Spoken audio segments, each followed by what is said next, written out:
Welcome to the Total Soccer Show and our preview of the 2025 Champions League final between Internazionale Milano and Paris Saint-Germain. It's taking place this Saturday at 1 p.m. Eastern. On this episode, we're previewing the big game, looking at how the teams will set up, the key players, the things you should look out for, and much, much more. My name's Ryan Bailey. Joining me today, someone who may or may not sing the Champions League theme right now, Taylor Rockwell. The champions. Yay! You did it. You did it. I tried. You did very well. I am reliably informed by my wife on a consistent basis that I don't fully understand like pitch or key or anything like that one. So hopefully I did okay. You did great, buddy. Thank you very much for that. Joe Lowery.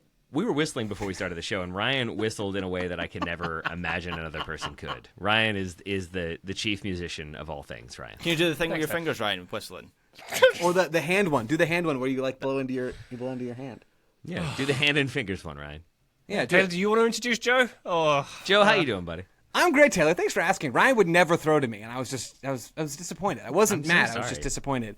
What I'm most looking forward to from the Champions League is what happens after the Champions League, to see who follows Cole Palmer's heroic lead and stuffs their medal into their pants. That is the big storyline. I'm expecting at least we're going to do a full segment on that trend. Yes? Yes. Yeah, I would like to do a full series. I got no pockets. Yeah. So, listener, if you didn't catch the Europa Conference League final, congratulations to Chelsea, by the way. Also, congratulations to you for not watching that game. Continue. I watched it. Comeback win over Betis. It wasn't for you then. Yeah, I guess not. But I did watch all the way through the coverage, Anita Jones interviewing Cole Palmer afterwards, and he had his Man of the Match trophy, as we all would, stuffed in the front of his underwear and sticking out the band of his shorts. And she said that's an interesting way to hold that. And he just deadpanned as anything. Got no pockets, have I? Which is a fair answer. The man... He had two hands, Graham! He had two hands! And one waistband. There are other players who have done worse with their Man of the Match trophy with said two hands. So he didn't do an Emi Martinez. So it's all good in my book. Okay, all right. We love you, Cole Palmer. Congratulations once again to Chelsea on the Conference League win. But this episode is all about the Champions League final, of course. Before we get there, patreon.com/Total Soccer Show. If you'd like to support us with our bonus content, bonus episodes, bonus videos, access to our Discord server, the best way to do so, patreon.com/Total Soccer Show, please and thank you. All right. Let's talk a little bit about the path to the final for both teams. If you'll indulge me here, PSG, I think fair to say a bit of an up and down affair in the league phase, the phasening. They finished in 15th. They lost 3 games in the league phase, did PSG. They lost to Arsenal, Bayern and Atleti. They picked up a bit, of course, when they got to the knockouts. That 10-0 aggregate win over Brest in the knockout round. Seems like forever ago. Wasn't that long ago. Then they beat Liverpool, Villa and Arsenal, of course, en route to the final. Inter, on the other hand, they finished 4th in the phasening. Very consistent, as I suppose they've been very consistent across the board in all the competitions they've been in. 6 wins and a loss in the phasening. And then they beat Feyenoord, Bayern and Barcelona in the knockout rounds. Excellent stuff from them, of course, beating 2 of the best teams in Europe and Feyenoord to get through to the final. Joe, how do we feel about the fact that we have Inter and PSG in this final? Are these the princes we were promised? Is this the final matchup you wanted to see? I suspect there might be a Catalan club you would have hoped to have seen in this It's one. okay, Joe, you can cry. Yeah, okay. I finally got the red out of my eyes. No, I mean, Barcelona was the other prince that was promised along with PSG, right? That was the matchup that I think we were all looking forward to. A chaotic final with Barcelona unable to play any other way. We didn't get that, and I think that's completely fine. Inter in that Barcelona series, that was maybe the best 2-leg series ever. And I mean, there have been some really good ones in the Champions League in the last decade or so. That series was awesome. Like, it was so much fun, and Inter absolutely earned their spot in this game. I've got a lot of love for Inter Milan, right? I mean, I predicted they'd win the Champions League. Don't fact check that. Way back earlier on this year, I think that was in January, I said they'd win the league. So I have had Inter stock for quite some time. So yes, there was some initial disappointment for me that we weren't going to get the Barcelona team that I've come to enjoy so much, and I know many others have as well. But I'm stoked for this game. I think it's going to be a very, very interesting game. We know that Champions League finals are not always high-flying affairs, and I don't know that this one will be. But these are 2 very, very good teams, 2 very, very different teams. And that contrast, I think, that we'll get into at some point later on in this episode, is a lot of what makes this game so fascinating to me. Yeah, totally agree. It's the contrast that is the interesting thing. I think this has the potential to be an exciting match. I also think it has the potential to be not an exciting match if PSG have the majority of the ball and Inter sit back, which seems likely that will happen because that's how those two teams want to play. But if Inter aren't able to get it going on the counter in the way that they have in games against Barcelona and certainly Bayern Munich in that quarter-final, where I think that first leg away to the Allianz Arena is probably the thesis statement of this Inter team. That's what they want to do in matches, because as good as they were against Barcelona and getting past Barcelona was hugely impressive, they did kind of have to roll with the punches in a way that Inter team doesn't normally expect to. The Bayern Munich game was a match that was played on their terms, and I guess they did roll with the punches in the second leg there. But if Inter aren't able to string it together in quick transition, if things don't come off for them, there is a scenario where this is kind of attack versus defence for 90 minutes, which maybe wouldn't be the most compelling. But Inter Milan, I'm done doubting this team. Every step of the way over the last 3 seasons, I have doubted Simone Inzaghi and this Inter Milan team, and almost every step of the way they have proven me wrong. So there's also a scenario where they are kind of custom built to expose some of the weaknesses that are within this PSG team, and they could win this whole thing. Taylor, a tricky question for you potentially. Which team should be most disappointed that they're not in this final? I mean, you can look at Liverpool winning the group phase, for example. Barcelona we've covered. Arsenal maybe could have gone, felt they could have gone deeper in this one. Which team has the biggest claim of being forlorn at not being in this game? I think it's probably Barca in the end. I think they're the ones that we all kind of expected to be able to get past Inter and to deal with what Inter were going to throw at them.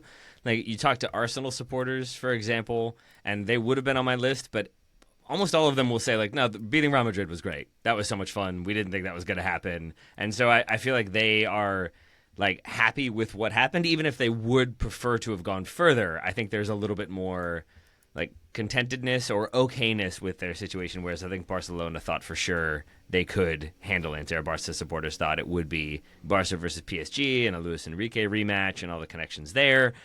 So I would assume it is them, and then maybe Liverpool a distant second. I think Liverpool are in there because they left something on the table, right? They just ran up against, in my opinion, the most complete team, and there was maybe a shock factor for Liverpool as well, because that was still very early in the development of this. Relatively speaking, we're talking about the same season here, but PSG over the course of the season have developed so quickly, particularly from the start of the year, where they start using Ousmane Dembele as a centre forward. They bring in Kvaradona, of course, and so when they play Liverpool were favourites to get through that tie, and so there was a shock factor to the team that they ended up coming up against. But I still think Liverpool, I know they dropped off after that game, but if you have the competitive tension all the way through the season, they are still very much, I think, like a top 3, certainly a top 5 team in Europe. And I love the point, Graham, you made there about PSG evolving, even in that short period of time since January. Every game for PSG is an evolution, and I don't mean that in that they're changing what they do all the time. This team is remarkably consistent tactically. There are some things that we'll talk about later that they do a lot and are things we can expect in this game. But PSG is a young team. They're the 4th youngest team in Europe based off of average age weighted by minutes played, meaning that they play young players. Like they are the 4th youngest team in Europe in the Big 5 leagues at 24.4 years of age.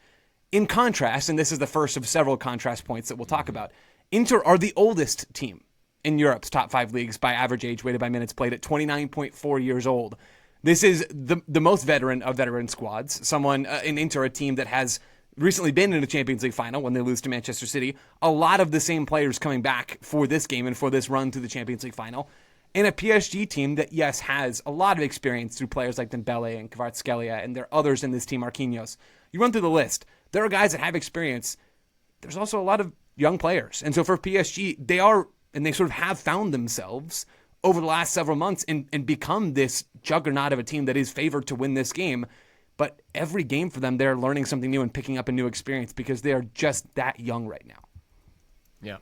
Taylor, if you had a friend, this is theoretical, of course. Imagine such a scenario where you had one friend who... I'll complete the sentence. Who wasn't into soccer, and you were going to introduce them to soccer. Would you make this game on Saturday the one to do so? I suppose this is my way of asking: do you think it would be a compelling watch? I mean, 4 of the last 5 finals have been 1-0s. We've talked about how it might be a terse, tight affair. Would this be an entry point for a potential soccer fan? Do you think, based on the ingredients we have? Yes. I think the truth of the matter is that if it were PSG Barcelona, it is undeniably an explosive game that is going to have numerous goals. And I think there is less uncertainty in that matchup for me of like, yeah, it's going to be awesome. You've got like crazy attacking flair. You've got some defensive play. You've got some players that will kind of get into the dark arts, but largely it's going to be open-ended. It's going to be back and forth. Neither one of these teams is going to be able or going to be inclined to bunker and defend. So that is that game. When you then make it PSG Inter, I think it is still incredibly exciting and incredibly compelling. I think it's going to have a number of goals in it. My predicted finish was 3-2. But you could also talk me into a world in which Inter struggle and don't make much happen in this game. You could talk me into a world in which Inter snake a goal and it finishes 1-0 and PSG just kind of aren't up for the races. And so all of those are compelling, but I don't think it's as sort of blockbuster marquee as these two high-flying attacks are going to kind of punch each other until one of them isn't able to punch anymore. I hadn't thought about that framing, Ryan, of like this being an entry point. If someone is looking for just pure entertainment, then maybe not. Maybe yes. Also, there's a scenario, as Taylor says, there's a scenario where it could be hugely entertaining. It's 3-2 then, yeah. As an entry point, you're going to get from this match, I'm fairly confident of this, you're going to get quite a broad picture of everything within soccer, right? Where PSG are largely this possession team. They want to have lots of the ball, but they're fluid in attack. Inter are this kind of against the ball team. I was trying to find what their average possession was there while you were talking, Taylor. They're 23rd for average share possession per 90 in the Champions League this season. Out of 26%, right? Against 29% against Barcelona in the second. Yeah, so they that's the contrast that Joe was talking about. And then in terms of their shape as well, you know, they have wing backs. PSG, of course, send Nuno Mendes and Achraf Hakimi forward as well, but it's a different way that they do it, different profiles of midfield. There's a front three for PSG. They're fluid, interchangeable. Then Inter Milan have a front two with Marcus Thuram and Lautaro Martinez. So if this was the first soccer match you'd watched, you are going to get quite a broad picture of all the different ways and all the different approaches there are to win a game and win a tournament. Yeah, and if there is a team that can break down an Inter team that has been super defensive, right? I mean, across the Barcelona series, I had them down as averaging 28% possession, whatever. They averaged 39% of the ball across those two legs in the quarterfinals against Bayern. It seems like, unless Inzaghi throws a wrench into the equation, which is possible, because we did see a little bit of pressing for Inter at the beginning of that second leg against Barcelona, and then they go up and then they end up sitting deeper and then chaos, right? But if there is a team that can break through a really disciplined, experienced, effective defensive structure like Inter have, it's PSG. Like my answer to your question, Ryan, is yes. This is a game that I would use to show between the stakes of the game, the moment, the pageantry, all of those things, the narratives as well of PSG sort of maybe getting this monkey off their back and how they've changed and become more of a team since they've moved on from their superstar era. And Inter, who are maybe in for their last hurrah under Inzaghi, and the experience that they have, this will be the last hurrah for some of their players as well. I think narratively and the stage, the size of the stage, this is compelling. But the real reason I think this is a game that I would show a non-soccer fan and get them excited about is PSG are awesome. Like we can talk about how fun Barcelona are all day long. We probably shouldn't talk about it a whole lot longer, given that they're not in this game. PSG are super fun. They're a little bit more controlled than some other possession teams, but they're still fast and loose sometimes. Like Graham's mentioning Nuno Mendes going forward. He does. And even though he is the third center back for them most often in possession, and that's where he'll pop up most against Inter, I would expect, he does occasionally make a run forward. And when he's in the box, he can create problems. Dembele is maybe one of the few most entertaining soccer players on the planet to watch, and his movement and his audacity on the ball. I think there are so many reasons to watch this game. And for non-soccer fans, not that we're pitching to them because they're not listening to this show, I think there are reasons that this game will be exciting. And Dembele and PSG and how they play, it's honestly is must-watch stuff for me. I think they're so much fun. Yeah. I suppose I was asking about the framing of a non-soccer fan as well, because this game is on Big Boy CBS on the main network channel as well. So there's going to be a lot of extra eyes on this and on the World's game as well. So I'm interested to see if it's going to be a good showcase for that. I think it's just any game where, like, if you aren't as familiar with soccer, or you are new to soccer and you're turning in, I think there's a pretty strong chance that this game is somewhat similar to that second leg against Barca for Inter, where they are going to be defensive. They're not going to have a ton of possession. And so it will appear for large stretches of this game like PSG are completely dominant and Inter are holding on. When that is their game plan and that is like an intentional thing that they are trying to do, I don't think it's then holding on. But I think if you had kind of two teams that are capable of sustained possession attack, and Inter can, don't get me wrong, but it's not a fundamental aspect of their game. I think that's where you would get more of a like back and forth, a feeling of anybody can score at any moment. But actually, in this game, I think anybody can score at any moment because we've seen that with Inter when their backs are against the wall, where it feels like, okay, now is when they're finally going to stumble. Now is when their form is finally going to catch up to them. Now is when their rotated striker won't get a goal. They go and do that, and they find a way to score, and they find a way to kind of spring surprises and make life difficult for their opponent. And that's what I think makes Inter so compelling is they are more or less completely written off from everything I have read, is that it's going to be PSG. This is the PSG that are finally putting it together. They're so fun. They're so attacking. So many goals. So many creative players. Inter, so old, not winning the title this year. Being defensive, having a ton of veterans who maybe can't hang at that in that moment for that length of game. I think you have as much of an underdog as you can have for a team that has won as much as Inter Milan have won. It's just that this PSG team have been so talented and so strong for so long this season. I think they're probably the best club team of 2025 thus far. So I think that makes for a compelling narrative, and it sets the stage really well. I think you don't have two sort of juggernauts going at each other, and whoever blinks first loses. I think it's like an unstoppable force meeting an immovable object, and now we're going to find out what happens. There we go. Stage, consider yourself set. Let's take a quick break. When we come back, we'll look at how these teams are going to set up and much more. Join us then. Total Soccer Show, welcome back to our Champions League final review. Champions League facts. Both teams, of course, have lost their most recent finals. PSG in 2020, Inter, as noted already, in 2023. This will be the first Champions League meeting between these two clubs, and only the second final between teams from France and Italy. The last one, of course, was Graham Waits. Can't do it. It's a hard one. It's tricky. It's Marseille. 92-93. Yeah, Marseille versus Sampdoria, is it? Marseille-Milan! Nah. Marseille-Milan, and it was Marseille that won that 1-0, of course, before. I think they imploded pretty much after that Yes, final. they did. Yes, they did indeed. So that one was also in Munich, by the way. So the French team won in Munich when French and Italian sides have met in this final before. The other note, of course, the halftime show. Did you hear, Graham? I did. Are you one step closer to the edge? You about to break? In the end, it doesn't matter. Lincoln Park. For everyone at home there. Do you think they'll play an encore? No, there'll be none by then. Joe? Wonderful. Lincoln Park. Nailed it. There you go. Kids are all in. Lincoln Park are on CBS. God, I can't wait to not watch the halftime show. It's going to be awesome. Yeah, I do. They're still trying to make it happen. It's like Fetch. They're still trying to make it happen, Taylor. Anyway, PSG, let's learn a bit about how they're going to set up. Joe, why don't you tell us about PSG? Are we going to get the standard or the famous Lucho 4-3-3? What's going to happen with PSG, do we think, in this game? PSG quite often defend in that 4-3-3 shape. They will be, I would expect, quite aggressive in their pressing in this match. They'll tend to go and push forward and have Ousmane Dembele, assuming he's starting at the number 9 for them.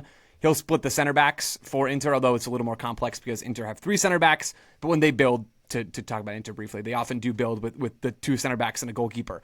Dembele will push forward and try to cut the field in half. Then they'll push their wingers forward and try to go man-to-man on the strong side. They'll go man-oriented through central midfield, and they will push up the strong side fullback to either the opposing strong side center back, or it could be the wing back, depending on how Inter build in this game. But PSG will be quite aggressive defensively. I would expect him and use a pretty high line in this match. In possession, it will shift out of that 4-3-3 structure into more of a 3-2-5 that came up earlier this week, Taylor, on the USMNT show. You talked about it being the in vogue formation across soccer right now, and it absolutely is. Nuno Mendes will stay deep alongside the 2 pure center backs, so he's the left back, Mendes, and he'll form that back 3. And then it will be Hakimi on the other side, on the right, pushing forward and really joining that front line. And the other player that joins the front line to make it a 5 is Fabian Ruiz at a central midfield. Now, he is quite fluid in his positioning. He is not etched in stone in that front line. But you do end up quite often with Mendes joining the center backs. There's your 3. You have João and you have Vitinha at the base of midfield to form your 2. And then you have your line of 5 with the front 3 plus Hakimi on one side and Ruiz kind of popping up in that left half space. The thing about PSG is they are so fluid. Like you watch Vitinha on the ball. He is one of the most press-resistant players on the planet. He is incredible as their deepest lying midfield player. he conducts play. Fabian Ruiz is amazing at picking up spaces off the ball, like truly elite at that stuff. Dembele as well, dropping in from the 9. You don't really know where he's going to pop up in any given moment. And that fluidity, I think, is going to be something to watch in this game. Because if we're expecting Inter to sit back and be quite defensive with their 5-3-2 defensive structure, that's a back line of 5 for Inter. It's a front 5 that PSG often form in possession. How do PSG find gaps? How do they create gaps? Is it Dembele's movement dropping in? Is it Ruiz picking up the ball in front of the back line and runners moving in behind? Will there be space for that? I think it's going to be really interesting to see how PSG form their possession structure and how especially Ruiz and Dembele move and try to pull Inter's backline out of position to create space for a runner or to combine. But that's the basic structure for PSG. Aggressive pressing quite often, more of a 4-3-3 setup defensively. Then they'll shift into that back 3 and really play that 3-2-5 in possession. And they are experts at using the ball to create chances. Yeah, and that word that you used there, Joe, fluidity, I think is the key word for this PSG team, because there is barely an area of this team that isn't fluid from back to front. Even the fullbacks, right? So the fullbacks, you mentioned Nuno Mendes staying kind of at home as part of the back 3, but there have been times in this run in the Champions League where Lucho will give both of them, not just one, he'll give both fullbacks, Hakimi on the right and Nuno Mendes on the left, the freedom to get forward in quick transition. And I can't remember off the top of my head, I can't remember what game it was. I think it was Nuno Mendes who ends up scoring inside the box. Yeah, it's Villa, isn't it? The Villa game, yeah, it probably is the Villa game. He is at the penalty spot as a left back, and he's been set up by Achraf Hakimi. So players are given freedom within this setup. The forward line, you've already covered, Joe, how fluid it is, and Dembele being used as a centre forward is such a turning point for this PSG team because it does give them the ability to drop Dembele deep, and then they have like 2 attackers either side attacking the space, and the way that PSG send runners forward, they pin defenders back, which then creates space for Dembele to get shots away and be a general threat. And oh, by the way, Ousmane Dembele is one of the best kind of long-range shooters, long-range meaning like 18 yards to 20-yard shooters in world football. And he can go both sides because he's both-footed, so that role suits him perfectly. So, yeah, everything about this PSG team is fascinating to watch how they operate. Graham, a question of clarification. You said like players are given freedom, right? Sure. Are they given freedom, or is it like chess pieces that have the freedom technically to move wherever they want, but one person is controlling them, and in Luis Enrique, that person controlling the knight is going to scream at it if it moves to the wrong square? From a cherry picker above the training pitch. Yes, of course. But like, sincerely, like, do you feel like they do actually have a lot of individual creative freedom, or is it individual freedom to go where they're expected to go within the system at the right moment? I think it's probably a balance of the two, to be honest. I mean, there's an intelligence that is emboldened in that moment that I'm talking about in the Villa game that Joe reminds me of what specific match that was. Nuno Mendes and Achraf Hakimi, I don't think they have really game planned out that situation where Lucho is telling them to get forward in that moment, but they're emboldened as intelligent decision makers to recognise the opportunity that is there. So I think this is probably sitting on the fence, but I think it's probably a balance of those two things. Yeah. Taylor, are you inferring that fluidity and maybe a license to move around might be exploited by a team like Milan, who, they're pretty regimented, they've got those flying wing backs? It might be a system that they could navigate. No, I think I'm genuinely like, and I'm happy to transition to talk about Inter because I think they're pretty fascinating. But like, I get stuck in that question of when you have a manager like Lucho or Pep or even like Arteta, who are clearly so demanding, relying so many different instructions on the touchline, clearly have a very specific idea for how they want their team to play, for spaces that are supposed to be occupied, when those spaces are supposed to be occupied, and how, that I then do sometimes wonder like how much room is there for individual creativity. Like it shouldn't be lost on anyone that you lose your 3 most individually creative players in Messi, Mbappe, and Neymar, and you are a better team because I think that's how Luis Enrique wants them to play. That might just be the case with any team when you have 3 players that aren't going to defend. Maybe losing them and having players who will makes you a little bit better overall. But I just wonder about how much individual freedom there is, and I think Graham and Joe, nodding emphatically along, hit it well, which is that there is an empowerment to have kind of moments where you are operating as an individual and are trying things differently, and there is a creativity to that expression that I think is very useful and makes PSG what they are this season.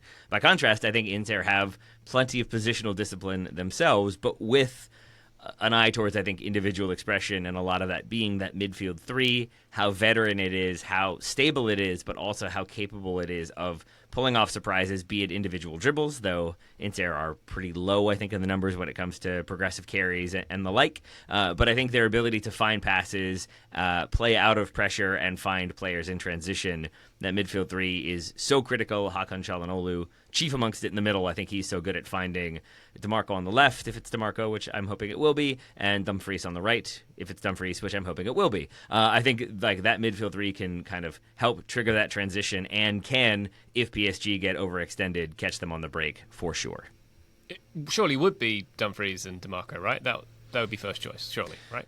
I mean, unless, you want to inflict more pain on Manchester United supporters by getting Matteo Darmian in there to have him win the Champions League, whatever. That seems unlikely, as much as that would add to the narrative around Manchester United players going on to other clubs and enjoying better times. I think it will be DeMarco and Dumfries, but maybe the bigger question, rather than who starts on the right, is maybe Carlos Augusto has started on the left. Now, DeMarco was working his way back from injury, but he was out of the team for a little bit longer than was anticipated. I think it's Augusto who plays the game I mentioned a couple of times already, away to Bayern Munich. It's him down the left side who was excellent in that match. So I do expect it'll be DeMarco, but we might see Augusto at some point in the match. It's confusing because it's Darmian this past weekend in the win over Como, but we've seen Inzaghi rotate a ton, and I would almost say okay, well that's the B team that played that in the lead up to the Champions League, but then it's DeMarco who starts on the left. So now I'm further head scratchy at this point. It's Taylor. I love that you mentioned the lineup rotation. Inter and Inzaghi only did not rotate his lineup in Serie A this year. So he was only unchanged, the lineup. I'll put it that way. That's much better English. Only unchanged lineup in Serie A twice this season. That is mind-boggling, that statistic to me. That was from Mark Carey on The Athletic, one of the Athletic podcasts earlier on this week. Absolutely absurd from Inter to the point where it feels fake. It is a masterclass from this Inter team in shifting and rotating, because I mentioned it earlier, they're the oldest team in Europe. They have had to make some sacrifices with lineups and minutes and shifts of that nature to make it through a long season, and they've done it really, really well. Yeah, losing out on Serie A is a bitter blow, and it feels like that one was there for the taking a little bit, but they just couldn't get it done. But Inter, they're so aware of who they are, and I think one of the things that is impressive to me about how they play on the field is they are good at basically everything. When you watch this team play in Serie A, they're not always a defensive deep block team that we're talking about. They are excellent at using the ball and building up from the back. Inzaghi has some very clever build-up ideas that involve his center backs moving into midfield. His midfielders drop deep and sort of quarterback some of those sequences from deeper areas. They have intricate build-up patterns, and they use them to great effect in league play. They use them against teams that they deem are inferior based off of talent. They can use the ball in possession. They are, even when they win the ball out of their deeper block, very good and very comfortable at keeping the ball. When you look at that Çalhanoğlu, Mkhitaryan, and Barella midfield, and Bastoni in the back line and the other players they have, these guys could play in any possession-oriented team on the planet. And again, Inter are that so much of the time. They're also a wildly consistent team when they are a deeper defensive unit. There was a stat that Mark Carey shared again on that same podcast. Inter this season have only been in a losing game state. They've only been behind this is wild. For 1% of their minutes. I believe this is Champions League minutes from the last 16 on. Minutes. It's absurd. Inter only 1%. It is mind-boggling to me. Now PSG only 14%. They're the third best team based off of this ranking.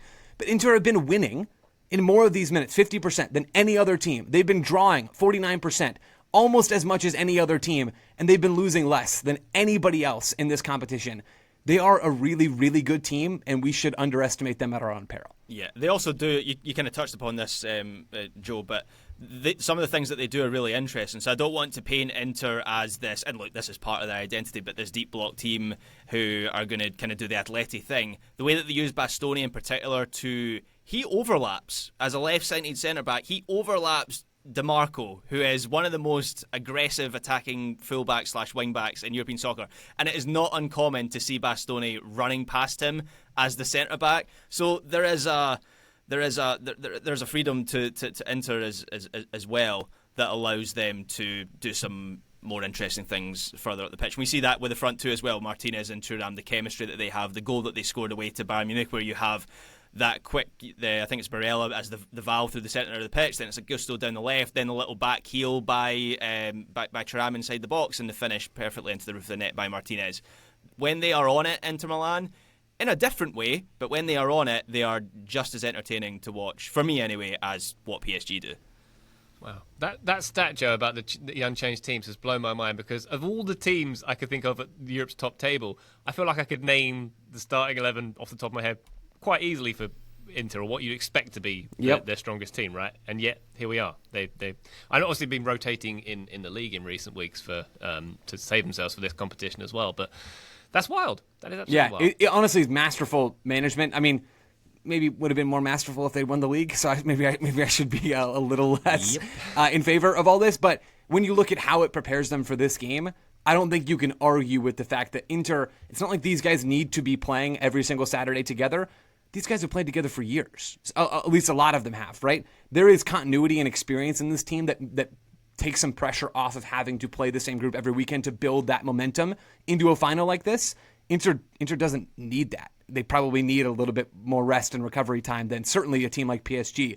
So I'm a huge Inzaghi fan. I love what he's done with this Inter team. I think he is one of the sharpest coaches on the planet. I don't think he gets talked about a lot, and he probably will get talked about less if he ends up moving to Saudi Arabia after this whole thing is done. But I think Inter are a truly excellent team, and there's even other parts of their game that we haven't talked about yet. All right, well, let's get to that after this quick break. When we come back, we'll talk about the danger men in this game, where it's going to be won and lost, much more. Join us then. Total Soccer Show, welcome back to our Champions League final review. I'm still glad that I got Taylor to sing the thing at the start. I'm so happy about that, Taylor. Graham's Thank you very much. Graham's turn? Can I do Linkin Park? Yeah, if you want. How about we close with you doing a cappella? I'll do the screaming bits. Yeah. Okay. Into the void. Sounds good. Taylor, I'd be interested to know if you could nominate a few players from either side, if you wish, who you think will be the difference makers in this game, i.e., who's going to win and lose this game for each respective team? Yeah, I'm going to start with the goalkeepers, because I think Gigi Donnarumma has been so critical to PSG, and I think has, like, each game, I think, had really impressive moments where he has kept the opposition out with an impossible save, or getting down low, or then getting up to save another rebound shot. And I think he's been really important, because PSG at times have left themselves open to counters, left themselves open to very clear-cut goal-scoring opportunities. And Jan Sommer the same for Inter Milan, and I think has had some remarkable saves in the run-up to this final, and has been such a critical figure of stability, but also goal-saving at the same time. To have a goalkeeper who's just reliable, who's going to come and collect things cleanly, who's going to make the saves that you expect him to make, it just gives you that extra level of confidence. If you have a goalkeeper who maybe isn't as sure in the air, or as good at kind of deflecting shots wide or covering shots cleanly, you have to just have those moments of, like, do I need to cover? Do I need to track back? You're going to have little moments of indecision that percolate. And I think both of these goalkeepers have been so strong in the run-up to this final. I think if they continue that, we're going to have a much closer contest. If one of them does have an off evening, or maybe gets beaten early and then doesn't kind of have that confidence, it could go a very different way. So I think it's not really breaking any ground to say that goalkeepers will be important, but I think especially in this game, when you're going to have moments of terror for Donnarumma, because we expect PSG to have the lion's share of possession,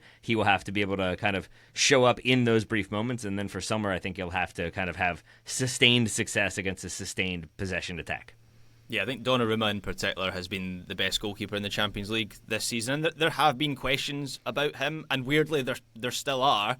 There's been this narrative that he's not been great at coming for crosses. I think he's been a lot better in this run. Arsenal tried to expose him in that sense, and he kind of dealt with most that they threw at him. He isn't great with his feet, and that is the weird paradox with him being the goalkeeper in a Lucho team, and that's the one thing that makes me think, as PSG continue to evolve, and they are still very much at the start of their story as with this team, with this group of players, maybe they do look for a different goalkeeper who can give them more playing out from the back. But in terms of pure shot-stopping ability, I think only Courtois is better than Donnarumma at the moment, and he has come up with some incredible saves in the Champions League run. The save from Odegaard in the semi-finals that we talked about on the show after that game, it's one of the best saves that I've ever seen, so that's what he's capable of. This is Jan Sommer erasure, first of all. I think Sommer's been the best goalkeeper in this competition. Are we forgetting Ray Hudson having a moment, shall we say, when he makes that save against Barcelona?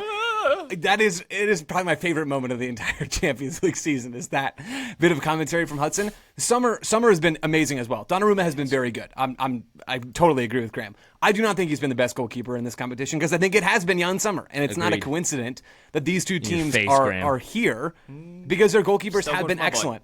According to FBref, I'm just going to push up my glasses here. By the way, I just did that for those watching along.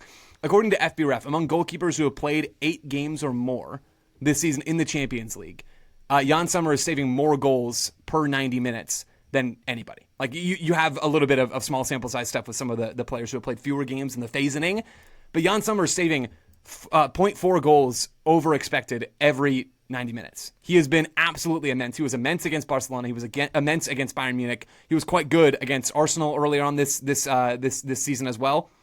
He has been truly fantastic for this Inter team. Both goalkeepers have been very good, as I've said, but I think if you're looking for an X factor in this game, Sommer's a really good place to start. I will also toss out one other Inter X factor that is not related to goalkeeping. It's their corner kick work. Inter are amazing from set pieces, outswingers especially. They are very, very good at delivering those into the box. They scored goals from corner kicks against both Bayern and Barcelona. They were the best attacking team on corner kicks in Serie A this year based off of a piece that The Athletic ran last month, Çalhanoğlu with his deliveries. I mean, it's so scary from that right side. Inter are a very, very good team when it comes to those dead ball moments. So I think one question for this game that's worth thinking about as we watch it is, can PSG take away that revenue stream? Like, Inter have cashed in on that over and over again this season in the league, in the Champions League. I think the answer might be no to that question of can PSG shut it down. PSG have conceded 11 goals from set pieces in Ligue 1 this year, which was tied for second most in the league. If you're looking for an edge, Inter, and it's not going to come in goal, which I think it could, but Donnarumma also very good, maybe you're getting that edge on set pieces because PSG have not done well in those moments, and Inter are elite at that stuff. Yeah, interesting. Graham, you go along with that?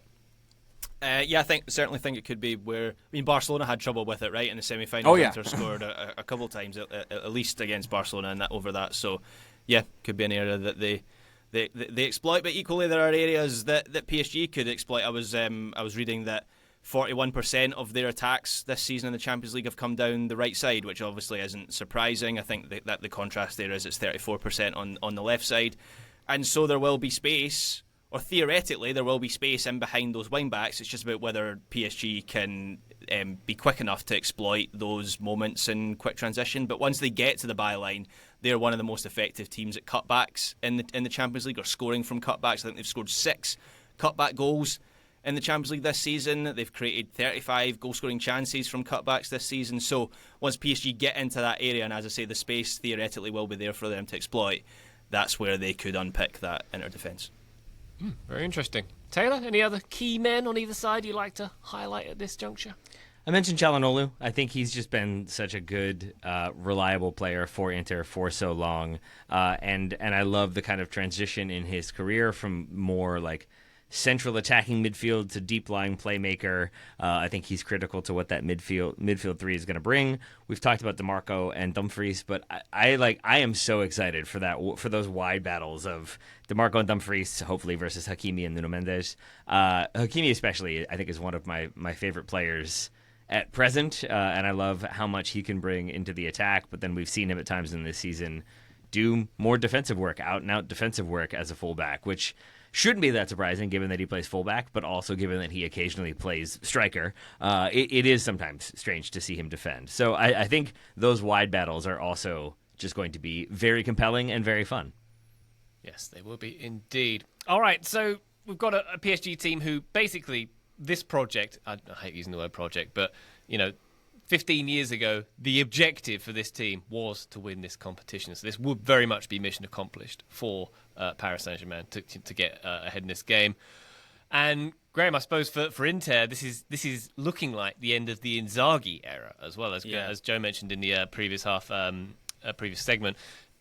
Saudi Arabia might be calling for him, as Serie A seems to have a policy like every summer someone shouts change places and every manager switches clubs, so that's happening here, but with potentially with Inzaghi going to Saudi. So there's some bookending to be done by both teams here. So I suppose what can we say it would mean to each of these teams to lift the trophy? Yeah, I mean, to be ever so slightly pedantic, I would say there's some bookending for a club and then a team, if I can make that differentiation. There's some bookending for PSG as a club for the reasons that you mentioned. This has been their stated aim since they were bought by Qatar 15 years ago, and they have had different iterations of their team. First with, who's in the first team? It's Zlatan and Cavani and Marco Verratti was kind of that first iteration of PSG. Is Beckham in there too? Beckham, I think, he was on there. That was definitely his team, but yeah, he was was that like a 4-month loan or something like that? Twice, but yeah, that was his team.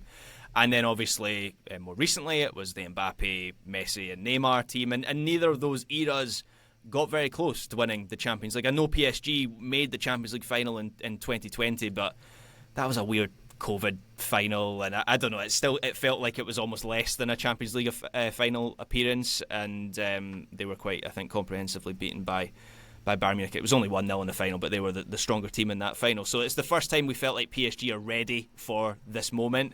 So this would be a victory for the team over the individual, because this is easily the PSG team with the fewest obvious superstars. Obviously, they have great players, but they don't have a Messi, they don't have a Neymar, they don't have a Mbappe. I wouldn't even say they've got a Zlatan Ibrahimovic in this team. So it's Who's the biggest name? Do you think? Is it Donnarumma? Is it Marquinhos? Is it Dembele? Dembele. Okay. Dembele, yeah. But even he comes with like the baggage of Barca, right? Like it's like there is a compelling argument that he could be in the Ballon d'Or conversation or should be the Ballon d'Or winner for 2025. Ballon d'Or. But it still feels like he's been sacked, by the way, which I shouldn't smell so much about. Dembele's but you are shocking. No, sorry. Really. I assume he walked around the badge on the way out the door. So it's just a weird one, though, Graham, to your point, that like there's no way the owners in 2011 thought like this is the format. No, this isn't what they wanted. They've been forced to adapt because what they wanted didn't work. Yeah, and it was a misunderstanding of how to build a football team. But yeah, it would be vindication, almost instant vindication, considering Mbappe left last summer. And so this is the first pure. There's kind of overlap in terms of how they changed the approach, because obviously Luis Enrique was manager last summer as well. But this is the first sort of pure post-superstar team that they've had, and it'd be instant vindication of that. Well, the superstar definition is interesting here, because I understand what you're saying, Graham, and I completely agree, actually, with everything that you said. I just want to add the number of players that are in that Messi, Mbappe, Neymar, whatever tier. There's like, that actually might be it. I mean, Neymar's not in that group anymore. Messi's probably not in that group anymore. It's Mbappe, and maybe it's Haaland, and that's probably it. Bellingham, maybe. Yeah, maybe. I think on this show I've talked a lot about Inter and how I think they're a very good team. Probably I've talked more about them than PSG. I want to be very clear. PSG are amazing. Like they are unbelievably talented. Vitinha, in my mind, is a superstar. He's not in that tier one of the players we just ran through. Dembele, the exact same thing. Hakimi is one of the best outside backs in the entire world. Fabian Ruiz is one of the best central midfielders on the planet. Like, this team is incredibly good. They're wildly talented. They are not the same individual-driven team they were before. And Graham, you're completely correct to make that point. This would be a vindication for the team and also for their talent evaluation, for their development of a lot of these players. They're stacked. I think on paper they are the more talented team than Inter, and I don't even think it's close. Like, we haven't mentioned Kvaratskhelia barely at all on this show. You run through the list of names, and this team rules, and it's easy to see how they've been so good this year. It's also just such a sharp contrast to what they were before, and it's easy to see that they've become a better group. I mean, if they go with that front three or that 4-3-3 shape, there is an attacker going to be left on the bench who starts for pretty much any other club in Europe. Like, maybe not Barcelona, but you've got Barcola, Kvaradskhelia, Dembele, and Doué. One of them is not going to start, most likely. And even all Gonzalo of them Ramos, are so who good. is their backup striker, would be, for kind of most other teams, would play more. So they good. Yeah, I think it's just a language thing here, right? We're in total agreement. Maybe I would word it as like a billboards player or like a FIFA front cover player, as they've come out of that era where they don't have those players anymore. I just wanted to specify that because I think I hate that I'm about to say this. I think Dembele probably will win the Ballon d'Or if PSG win the Champions League. I mean, maybe Lamine gets it. I think Dembele has a really good chance to do that. He's so good. I think it might be time for us to update the way we view a lot of these PSG players, I suppose, is what I'm getting at. That idea, Graham, of the superstar player at PSG, that I do wonder if PSG win this game, will it be like after Christmas when you've opened your presents and it's like, what next? Because this is a brand, remember. This is a team that has a club store on the Las Vegas Strip. Like, it sounds a bit grotesque to suggest it, but like, are they not going to be trying to recreate like a superstar era? Are they going to be content to have an extremely high functioning but non-celebrated team? Yeah, it's a good question. What comes next if PSG win the Champions League? And just from a personal point of view of the narrative of this team, see when when Barcelona went out in the semi-finals of the Champions League, from a narrative building point of view, I was kind of pleased about that, because as a 17-year-old, if he had won the Euros in his first season and then the Champions League in his second season, it's kind of done. He's completed soccer, and so from that sense, it would be early vindication, but. PSG don't care about that, right? And the decision makers at that club, they just want to win here and now, and they're one game away from doing that. And so are Inter. The flip side of this discussion we're having is, for PSG as a club, it's a potential mission accomplished moment. For Inter as a team, it's a mission accomplished moment for them as well, where this has been their obsession. I've mentioned this a few times recently on the show. This has been their obsession for the last 3 seasons, since they narrowly missed out to Man City in the final. And there's a broader point to that obsession of an Italian team wanting to prove that an Italian team can still win the Champions League, because that's very much an insecurity within Serie A, that they have fallen behind the curve in that sense. So there's a broader Italian point there, but we saw where Inter's priorities are with the lineups that Inzaghi kept picking in the Scudetto race, and the contrast as you kind of referenced, Ryan. PSG have this team that's still very young. This could be the start of an era of success for them. This Inter team is at the top of the hill. They might not get another opportunity, particularly if Simone Inzaghi, if this is going to be his final game. Which, by the way, there would be some incredible symmetry to Inzaghi winning the Champions League in his final game for Inter, and Mourinho doing the same back in 2010 and then leaving Inter in that moment. So, oh wow, yeah, different destinations though, slightly, yeah. Who would give him the Materazzi hug at the end of the game? Who would be the guy? Cherby. Cherby Okay. seems that kind of guy. Yeah, I could see that. All right, Taylor, I think there's one thing left to do in this here episode. It's the thing I love doing in preview episodes. Would you like to predict how you think this game is going to go? Scoreline-wise, I'm going to reveal, I think I've revealed before, that my colours are nailed to the PSG mast. Yep. How about you? Same for me, I think, and have been for quite some time. So I have it as PSG 3, Inter 2. I think there's a very compelling argument that Inter win this one. They've been just like consistently able to punch, not above their weight necessarily, but like when you don't expect them to. They're good at the kind of unexpected surprise hits, and I think that they will spring some surprises on this PSG team. But I mean, it's just the case that this PSG team are as good as we have already talked about, but also like for Inter and all of their defensive discipline and like how rigid they're going to be, still the team that conceded 6 against Barcelona over 2 legs. I just can't see them shutting this PSG team out. So I think if they are going to compete and make this a game, they have to score some goals themselves.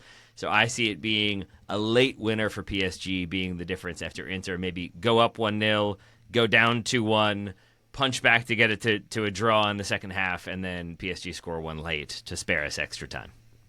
All right. Although I would take extra time in this game. That's how fun these two teams are. Absolutely. Joe says no. I have 2-1 PSG in this game. I think there could be goals. I think PSG are the better team. I think Inter have a real shot to win it though as well. Margins are fine. Can I drop a few big picture questions before we get to Graham, and then I can sign up for this episode? I'm just going to do it. Nobody said yes. No. These are things that I'm watching for in this game, and some of them I mentioned already, some of them I haven't. For PSG, I'm really curious to see how Dembele and Ruiz are going to try to create advantages in the front line, how they're going to float and try to draw Inter center backs out of position. I'm also curious, we haven't talked about this at all, really, how PSG can find space on either side of Inter's midfield 3. So most teams on the planet defend when they're in a deeper block in a line of 4 across their midfield line. Inter are one of the relatively few teams that defend with a line of 3, and they really are in a pure 5-3-2 structure. Puts a lot of stress on those 3 bodies. They don't have a lot of width, and that's compensated by the wingbacks stepping forward at times. But quick ball rotations around that midfield 3, especially one that is not hypermobile, can be effective. We saw Lamine Yamal really try to target that space outside of the center mid and in front of the wingback for Barcelona. That's something to watch, how PSG used the space on the outside of Inter's midfield 3. For Inter, I'm actually not sure we've mentioned their names once on this podcast. Lautaro Martinez and Marcus Thuram are real good. Right. And okay, thanks, the Graham. only one that only mentioned. Yeah, I haven't mentioned them, and that's a crime on my part. I'll put it that way. Can those two players who are incredible win the battle against PSG's defensive structure. Because I think we all imagine it's probably going to be Inter attacking in transition more often than they are just straight up possessing the ball against PSG, though game state could dictate that a little bit if that 1% number for Inter is shifted.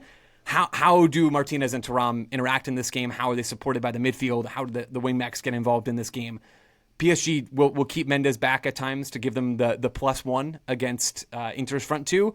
But even still, that strike partnership is very scary and can cause real problems. And then the last one I mentioned it already is, can Inter win the set piece battle? Like that could be the thing that defines this game, just as a goalkeeper making a big save could define this game. It's not the things we normally think about in matches because it's less fun and free flowing than the open play stuff. But set pieces for Inter are like a huge X factor coming into this one. All right, Graham, how's it gonna go? For the number of times that we have all said there's a scenario that Inter could win this game, I feel like one of us needs to predict that Inter are going to win this game. So, despite the fact that, Taylor, you and I went pretty early on the PSG train, I think. Despite the fact I've been really consistent on PSG, I cannot shake the feeling that Inter are going to get this done. I'm glad it's one of us doing it, Graham, because I've been like, no, you've been saying the whole time you can't jump ship now, but I kind of want to jump ship now because it feels like a surprise Inter could spring. And maybe also, for PSG, all that hype, sorry to hijack your point, but to sell it further, like for all of the expectation and the hype around PSG, there is still that idea that like this is what they've wanted, this is what they built towards, and there is that historical idea that maybe they choke a little bit in the final moments and maybe panic a little bit in the final moments, or maybe too up for it in the final moments. And Inter, by contrast, it's a veteran team who've been here before. You never know. You never know what they could do. Yeah, I just think... So, I do believe PSG are a better team, all things being equal, but I remember we spoke about the Barcelona game against Inter, and the point that I made then was Inter are kind of built to expose some of the weaknesses in this Barcelona team, and that's sort of what ended up happening, and I feel similar. Obviously, PSG don't have quite so many weaknesses as that Barcelona team, but when Joe mentions the set pieces and their threat in quick transition, the space that they can exploit, so I kind of feel like the matchup maybe favours Inter, and after a run where they've swept aside Bayern and Barcelona, there is no reason to doubt them anymore. So I'll say 2-1 Inter. There we go. Good stuff. All right, Champions League final coming at 1 Eastern on Saturday on Big CBS. We're all looking forward to it, particularly the Linkin Park halftime show. Is it at 1 Eastern? Wow. That's early. Yeah. Let's go. Is that a surprise? Yeah. I thought it was at 3 Eastern, not going to lie. There's a show at 1 Eastern, right? Isn't it? Oh yeah, Linkin Park's 2 hour spectacular starts at 1 Eastern. Yeah. Oh yeah, man, sorry. You almost got me with the Fox trick. Tune in at 1 for the 3 p.m. kickoff. There we go. We all look forward to that one. If you'd like to chat about that game, why don't you join us on our Discord, patreon.com/Total Soccer Show if you'd like to join. But for now, Taylor Rockwell, thank you very much indeed for your insights as always. Right back at you, my friend. Graham Ruthven, thank you very much, sir. Thank you, Ryan Bailey. And Joe Lowry, pleasure as always. Thanks, Ryan. Thank you very much, listener, for joining us on this one. We hope you enjoy the game on the weekend. We'll be back on the feed very shortly, of course. But for now, the champions!